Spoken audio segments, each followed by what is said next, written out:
Hi hello అండి. ఈరోజు ఈ వీడియోలో సగ్గుబియ్యంతో వడలు ఏ విధంగా ప్రిపేర్ చేసుకోవాలి ఏంటి అనేది చూపిస్తున్నానండి.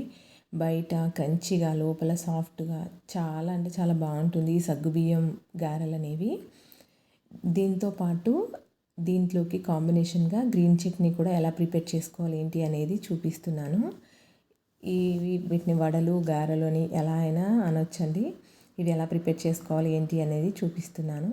నేను ఇక్కడ కొంచెం లావుగా ఉన్న సగ్గుబియ్యాన్ని తీసుకున్నాను. ఇటువంటి వాటికి అవే బాగుంటాయి.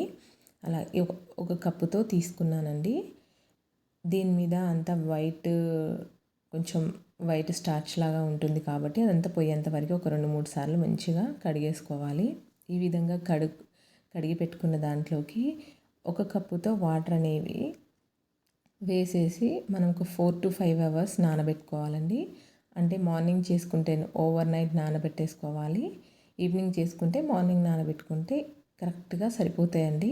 దీంట్లోకి ఒక కప్పు వాటర్ వేస్తేనే కరెక్ట్గా అవి మంచిగా నానిపోయి పర్ఫెక్ట్గా సరిపోతుంది మనకు వడలకి.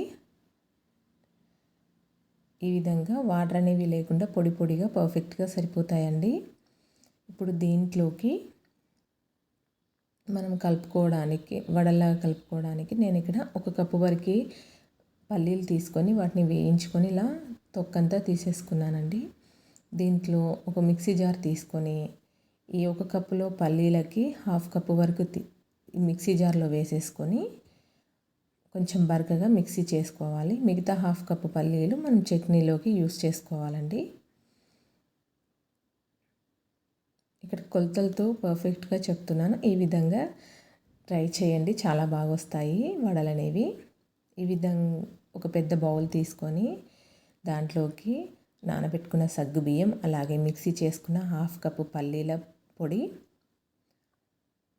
అలాగే నేను నానబెట్టుకున్న వాటికి క్వాంటిటీ మీడియం సైజు ఆలుగడ్డల్ని 3 ఇలా ఈ విధంగా ఉడికించుకొని తురుముకుంటున్నాను. మ్యాషర్తో మ్యాష్ చేసుకునే కన్నా ఈ విధంగా తురుముకుంటే మనకి కలుపుకునేటప్పుడు గడ్డలుగా రాకుండా చాలా బాగుంటుందండి. దీంట్లోకి టేస్ట్కి సరిపడా సాల్ట్ వేసేసుకోవాలి. మీరు కావాలి అంటే పచ్చిమిర్చి వేసేసుకోవచ్చు కారానికి. నేను ఇక్కడ మిరియాల పొడి అనేది వేస్తున్నాను. ఈ చిన్న స్పూన్తో 2 స్పూన్ల మిరియాల పొడి వేసుకుంటున్నాను. మీరు టేస్ట్కి తగినట్టయినా వేసేసుకోవచ్చు. అలాగే కొత్తిమీర, కరివేపాకు సన్నగా తరిగేసి వేసుకుంటున్నాను. ఇవన్నీ వేసేసి మొత్తం కలిసేలాగా కలుపుకోవాలి. దీంట్లోకి ఏమీ వాటర్ అనేవి వేయొద్దండి. సగ్గుబియ్యంలో ఉన్న వాటర్ దాంతోనే సరిపోతుంది. అస్సలు వాటర్ అనేవి వేయొద్దు. గట్టిగా ప్రెస్ చేసుకుంటూ మొత్తం కలిపేసుకోవాలి. ఈ విధంగా కలిపేసుకున్న దాన్ని పక్కకు పెట్టేసుకొని ఇప్పుడు చట్నీ ప్రిపేర్ చేస్తున్నాను. ఇందాక 1/2 కప్పు పక్కకు పెట్టుకున్న పల్లీలు అనేవి ఒక మిక్సీ జార్లోకి వేసుకొని మనకి కారానికి తగినట్టుగా పచ్చిమిర్చి, అలాగే పుదీనా, కొత్తిమీర ఇవన్నీ వేసేసి ఒక స్పూన్ వరకు జీలకర్ర,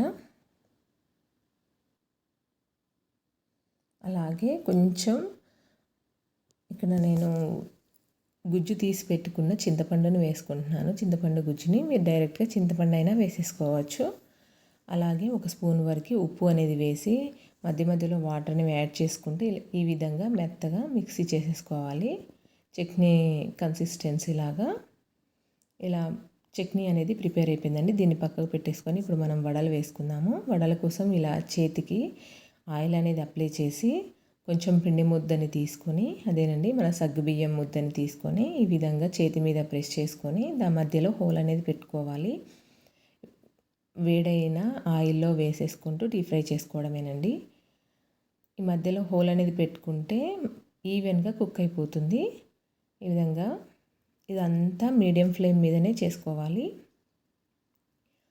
ఈ ఆయిల్కి సరిపడన్ని మనం వడలు ఒత్తి వేసుకొని అవి బాగా వేగిన తర్వాత ఇలా పైకి తేలుతాయి. అప్పుడు సెకండ్ వైపుకి టర్న్ చేసుకొని మంచి గోల్డెన్ బ్రౌన్ కలర్లో వేయించుకోవడమేనండి. వడలు అనేవి చాలా టేస్టీగా ఉంటాయి. ఇలా ఈ కార్తీక మాసంలో ఉపవాసం ఉన్నప్పుడు ఈ విధంగా చేసుకొనైనా తినొచ్చండి. ఎందుకంటే దీంట్లో మన ఆనియన్, వెల్లుల్లి ఏం వేయం కాబట్టి చాలా బాగుంటాయి. టేస్ట్ కూడాను ఉపవాసం ఉన్న వాళ్ళకి కూడా బాగుంటుంది. అంతేనండి, వేడి వేడిగా సగ్గుబియ్యంతో వడలు అనేవి రెడీ అయిపోయాయి. మీకు కూడా నచ్చితే మీరు కూడా ట్రై చేసి ఎలా వచ్చాయి ఏంటి అనేది నా కమెంట్ బాక్స్లో కమెంట్ చేయండి. అలానే నా ఛానల్ని లైక్ చేయండి, షేర్ చేయండి, సబ్స్క్రైబ్ చేయండి. తప్పకుండా ట్రై చేయండి ఈ ఐటెంని, ఎందుకంటే చాలా టేస్టీగా ఉంటుంది, చాలా క్రిస్పీగా కూడా ఉంటాయండి. Thank you for watching.